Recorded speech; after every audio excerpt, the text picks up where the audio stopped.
Hello friends, कैसे हैं आप लोग। आई होप आप लोग अच्छे होंगे।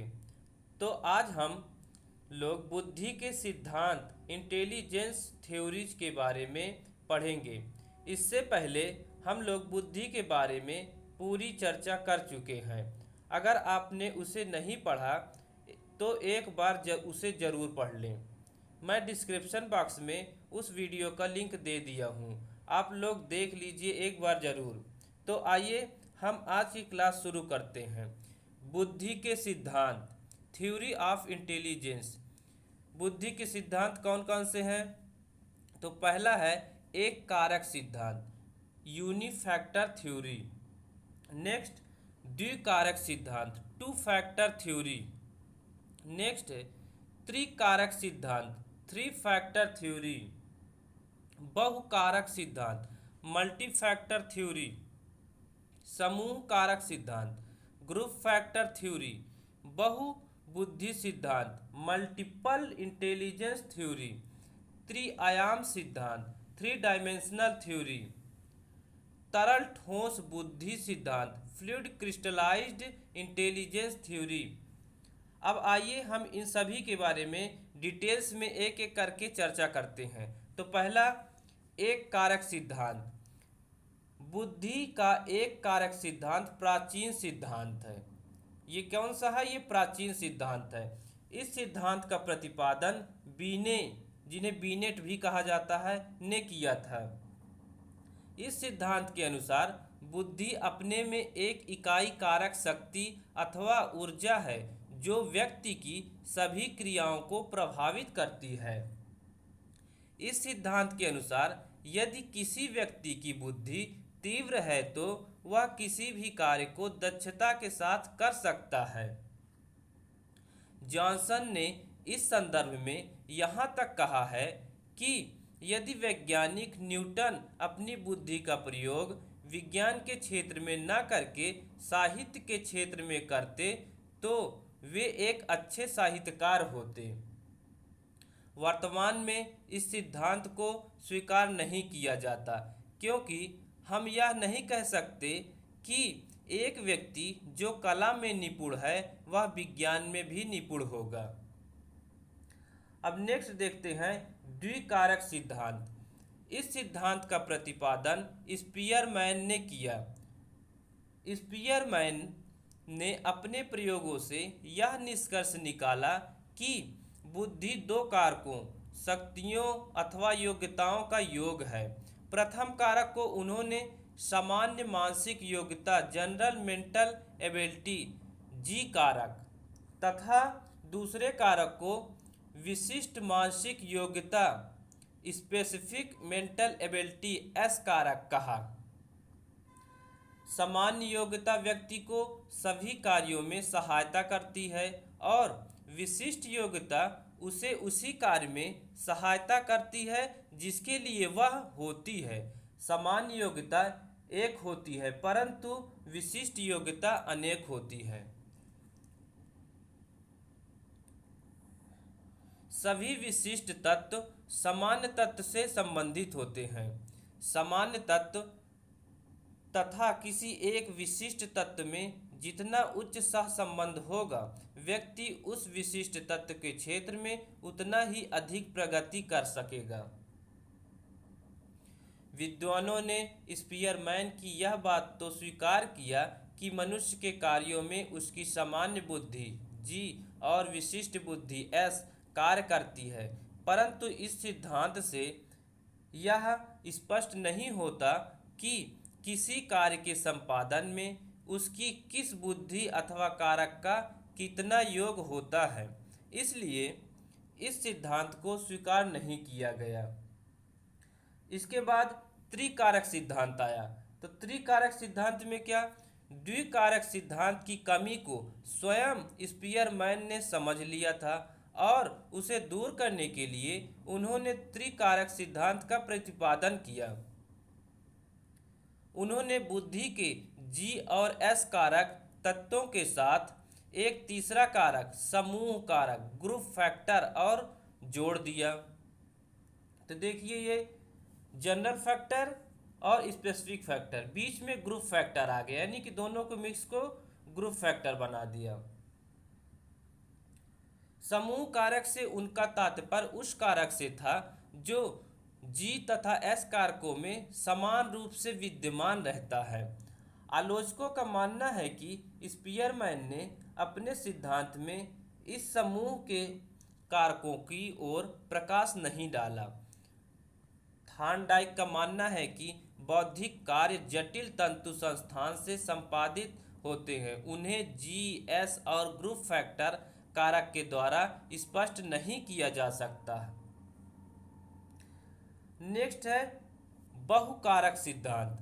थॉर्नडाइक ने स्पीयरमैन के सिद्धांत का खंडन करते हुए कहा कि बुद्धि सिर्फ दो कारकों या तत्वों के मिलने से नहीं होती, बल्कि बुद्धि की रचना बहुत से छोटे छोटे तत्वों या कारक के मिलने से होता है।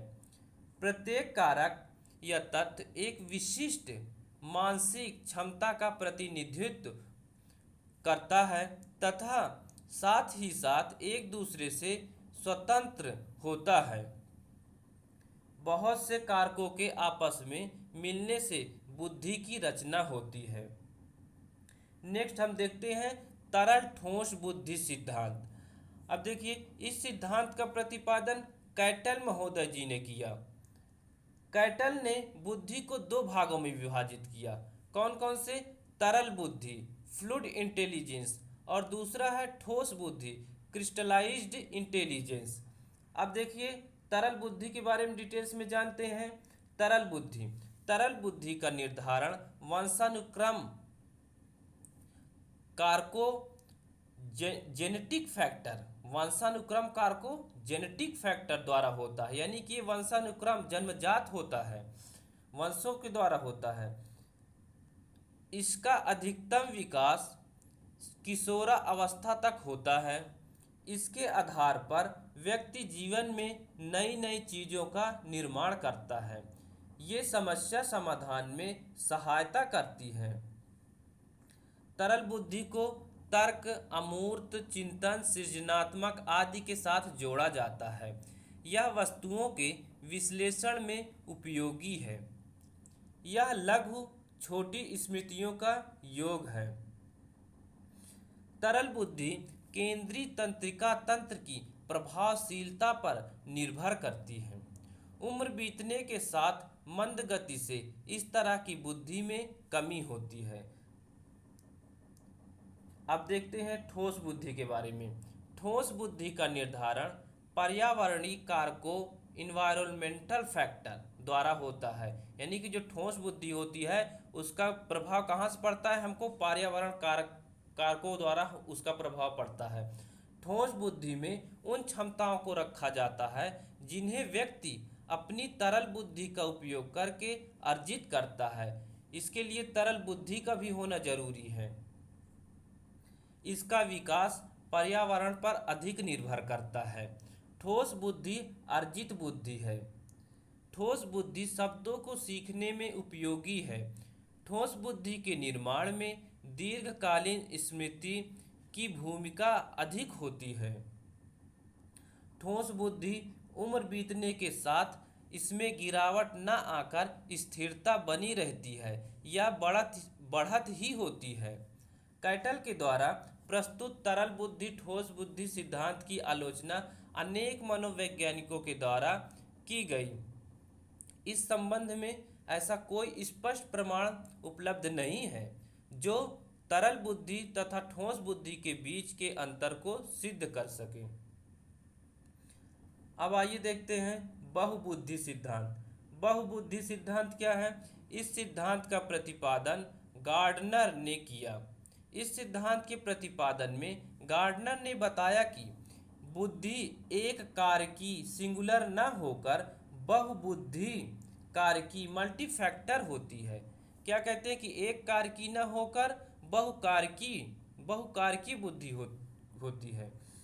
गार्डनर ने अपनी पुस्तक फ्रेम्स ऑफ माइंड में 7 तरह की बुद्धि का वर्णन किया। कितनी? 7 तरह की फ्रेम्स ऑफ माइंड। ये देखिए इस तरह से। पहला है भाषात्मक बुद्धि। दूसरा है तार्किक गणितीय बुद्धि। तीसरा है स्थानिक बुद्धि। चौथा है शारीरिक गतिक बुद्धि। पांचवा है संगीतीय बुद्धि। छठा है अंतरावैयक्तिक बुद्धि। सातवां क्या है लास्ट, अंतर्वैयक्तिक बुद्धि।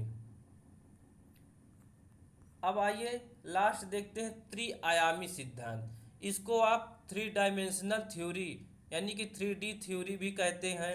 इसे डिब्बा सिद्धांत भी कहते हैं, संरचना का सिद्धांत भी कहते हैं, एसआई मॉडल भी कहते हैं, यानी कि स्ट्रक्चर ऑफ मॉडल। इस सिद्धांत को गिलफोर्ड जी ने दिया था। अब देखिए इसको डिटेल्स में हम कैसे बताए हैं। संक्रिया पहला होता है क्या आपका विषय वस्तु। विषय वस्तु में क्या क्या आ जाएगा, दृश्य सूचना, श्रव्य सूचना, सांकेतिक सूचना, शब्द सूचना, व्यवहारगत सूचना। अब फिर क्या है आपके संक्रिया। संक्रिया में क्या है, संज्ञान, अभिसारी चिंतन, अपसारी चिंतन, स्मृति, स्मृति अभिलेखन, मूल्यांकन। और उत्पाद में क्या है, इकाई, वर्ग, संबंध, प्रणाली, रूपांतरण, अनुप्रयोग। 1967 में 4, 5 और 6 यानी कि उसमें डिब्बों की संख्या 120 थी और 1977 में डिब्बों की संख्या 150 हो गई और 1988 में डिब्बों की संख्या 180 हो गई। देखिए वही फिर विषय वस्तु के बारे में, दृश्य सूचना, श्रव्य सूचना, सांकेतिक सूचना, शब्द सूचना, व्यवहारगत सूचना। संक्रिया संज्ञान, अभिसारी चिंतन, अपसारी चिंतन, स्मृति, स्मृति अभिलेखन, मूल्यांकन। उत्पाद में इकाई, वर्ग, संबंध, प्रणाली, रूपांतरण, अनुप्रयोग।